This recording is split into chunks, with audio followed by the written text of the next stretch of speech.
So apparently the Men in Black movie is based on a real group of people, and I'm just now finding out about it. Yeah, there's literally a group of guys who dress in black suits and sunglasses with mad, mean mugs pretending to be secret agents. They were so committed to the whole secret agent thing, they even drove around in black cars and had white cards with the word security on it.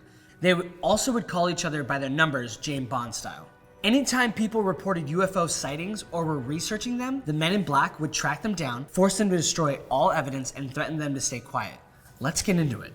So it all started in 1947 when a man named Harold spotted 6 donut-shaped objects hovering over him in the sky on a boating trip. He saw one of the flying donut-looking things drop about 2,000 feet, and then metal debris started falling from the sky. But this wasn't just a few little metal flakes or something. One of the flying aircrafts dropped a substance that Harold said looked like lava or white metal. It fell down on the boat, hitting his son and dog, and it ended up taking out his dog. Okay, so at first I thought maybe Harold was just hungry and started hallucinating weird donuts in the sky.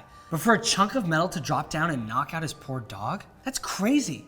And why did it have to be the dog? What did he ever do to the aliens? Well, Harold ended up snapping a few pics of the flying aircrafts and grabbing some of the metal pieces that had dropped. Once he got back from his trip, he showed the pictures to his supervisor, who decided to go check it out for himself. When the supervisor went over there, he also reported seeing a weird flying object in the sky. So there's definitely some sort of UFO action going on, or they're both hallucinating the same thing. But I'm gonna go with the first theory. Shortly after the sighting, a man in a black suit came up to Harold. They ended up going to a diner for breakfast, and Harold told the mysterious suit guy what he saw. Wait, am I missing something here? Or did Harold literally agree to go out to eat with a sketchy man in a suit where he told him all about the supposed UFO? First of all, I wonder who pays in this scenario. Second, I feel like when you first meet someone, you should ease into the whole I believe in UFOs and I just saw one yesterday type of thing. Like, I've been on many dates, and you don't open up with that on your first date. So after Harold spilled the latest gossip on these flying donuts, the man in the black suit told him to never speak of the incident again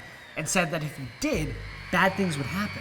He also told him, I know a great deal more about this experience of yours than you will want to believe. Oh shit, this guy means business. But at the same time, if Harold didn't even know the dude, how did he know what he was capable of? And why is this guy trying so hard to cover this up? So Harold and his supervisor ended up contacting another guy named Kenneth, who said he saw these UFO-like aircrafts around the same time and was researching them. Harold showed Kenneth the metal pieces he saved for the incidents, and according to a 1949 government report, Kenneth summoned 2 officers of Army A2 intelligence to aid in the investigation of Harold's claim. That's a little suspect that there was a government report made on this. That means that the government was definitely aware of this whole thing and could have been working to cover it up. After Kenneth got the 2 officers to fly out, they looked at the metal and said, it's just aluminum. Oh, yikes. Like, that had to be so embarrassed for everyone. And I feel the most bad for Kenneth. Like, this guy saw Harold's pieces of metal and was so convinced that they were supernatural that he literally got 2 officers to fly out to see it, just for them to say it's basic metal. I've been embarrassed many, many times in my life, and I can't even imagine the amount of embarrassment that they felt. But back to this story. How do we know that the officers weren't just saying it was aluminum to make Harold and Kenneth shut up about the whole thing? The 2 officers left the very next day, but their plane caught on fire and crashed, so they didn't make it home. Well, I guess we'll never know. Oh my god, I bet Kenneth felt even worse that he made them fly out there after hearing they just bit the dust. But some people theorize that the officers were done away with on purpose because they knew too much. I mean, the guy in the suit did warn Harold, so maybe the Men in Black executed these officers. After all this drama, Harold ended up going back on his statement and said that he actually saw military planes illegally dumping radioactive waste in the harbor, not UFOs. I just can't get behind this statement. There's no way that this guy would go through all of that trouble if he didn't really see UFOs. He took pictures, snatched metal pieces, lost his dog, dragged his boss into the sighting, and went on a date with a strange man because he was so convinced that these flying donuts were UFOs. That's commitment.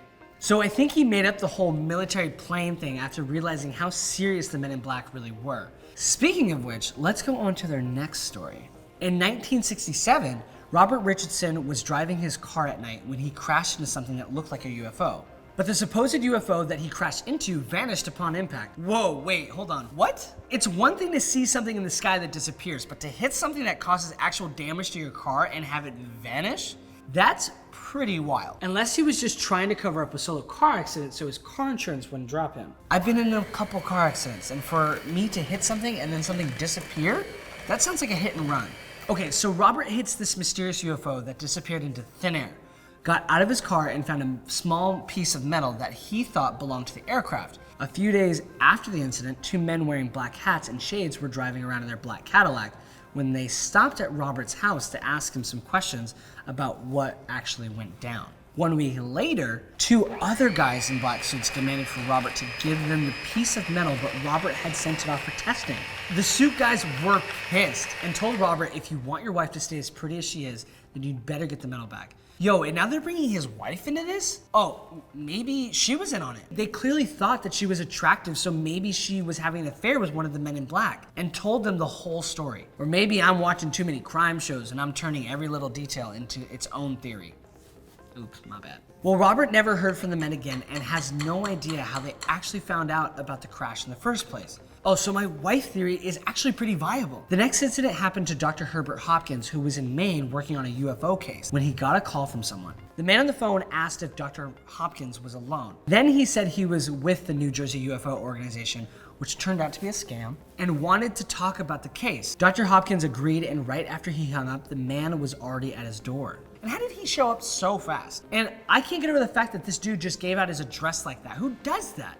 And he's just asking to be a victim of a major crime. So this man who magically showed up in 2 seconds was wearing a black suit and a black tie. And he was actually described as super pale and apparently had no hair, eyebrows, or eyelashes. Oh, and he was so creepy that the doctor's dog wouldn't stop freaking out and barking at him. And dogs always know what's up when it comes to that sort of stuff. So this guy comes in and starts talking to Dr. Hopkins, but apparently he was speaking completely monotone and had no expression whatsoever, and didn't even really speak in complete sentences. Oh, and the guy looked like he had no lips, but was wearing bright red lipstick to make it seem like he did. So if he's speaking in monotone and has no hair, no lips, I think this guy could be a robot, some version of the Slender Man, a vampire, or just a guy with no lips who is self-conscious about it. No one really knows who or what this guy was, but we do know that he was very strange. After talking to Dr. Hopkins about this research for a bit, the man in the suit told the doctor to hold a coin in his hand and watch it. Dr. Hopkins said the coin went from copper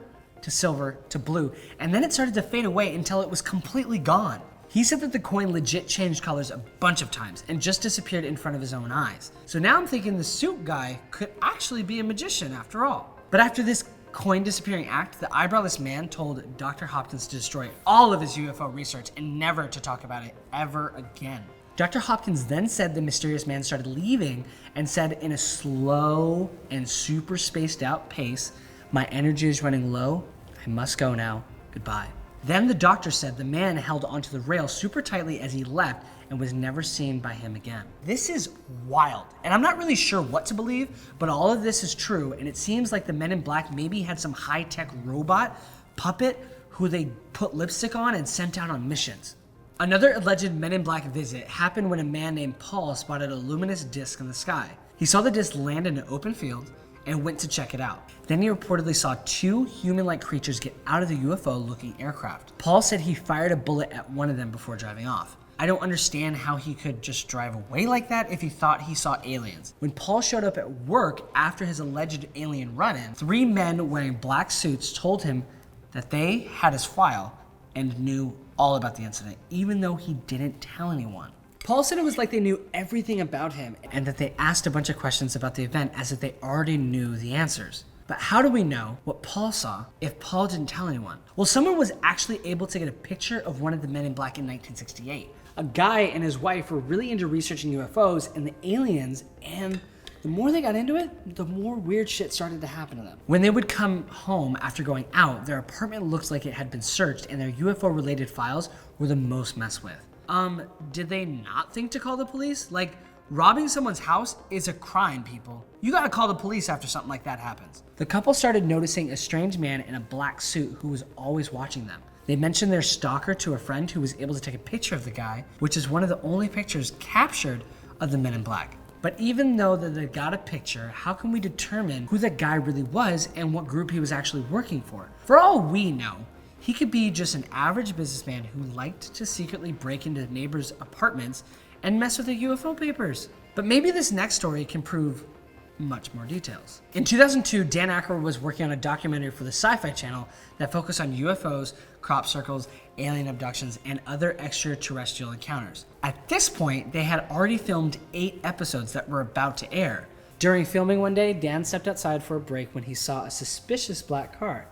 A man wearing a black suit got out of the car and gave him a dirty look. Dan looked away for a split second, and when he turned back to look at the suspicious man, the car was gone, and the man was nowhere to be seen. The producers of the show told Dan that the show had been canceled and would never air, and he wasn't given a reason either. That's like crazy that they just canceled the show like that, and the producers could have at least made up some reason to end it if they didn't want to say it was the Men in Black. Poor Dan, he just needed some closure. And while I'm all about these Men in Black theories, how did Dan infer from one glance that a man in a suit in the middle of a big city is automatically a secret agent who hates UFOs? Alright, so the last story we'll go over today happened at a hotel in 2008. The hotel manager and security guard both reported as seeing a big triangular UFO on 2 different occasions within the same week. 7 months after the sightings, 2 men in black trench coats and hats walked into the hotel asking to speak to the manager. The manager wasn't there that day, but the other staff members were so freaked out about these guys. They said that they were extremely pale and tall, with no eyebrows or no eyelashes. The bellboy ended up telling the men that the manager wasn't working that day, and the 2 men left after that. The very next day, the bellboy told the manager about the suspicious men in suits, so the manager pulled up to the surveillance footage and spotted the men. They were just as creepy as the bellboy described them. Then, one of the other hotel employees who spoke with the men asked to talk to the manager privately. She told her manager all about the hairless men. She said that they were bringing up things about the governments and conspiracies, and made her feel like they were somehow able to read her mind. There was an investigation conducted by a UFO research organization about this instance, but due to the lack of solid evidence, the case remains unresolved. It's a little weird that the Men in Black wouldn't show up at the hotel even 7 months later, especially since one of the other guys was taken out for breakfast the very next morning after he saw donut-shaped UFOs. Also, how did the bellboy even know it was them? 2 men in suits walking into a hotel seems pretty normal to me. All of these stories seem pretty suspicious, and they may be connected to the underground secret service where guys wear suits and lipsticks, don't blink, and they go around silencing UFO sightings. If I could give you one piece of advice from this story, do not go around giving your address to strangers on the phone. Eat that slice of cake, because you deserve it.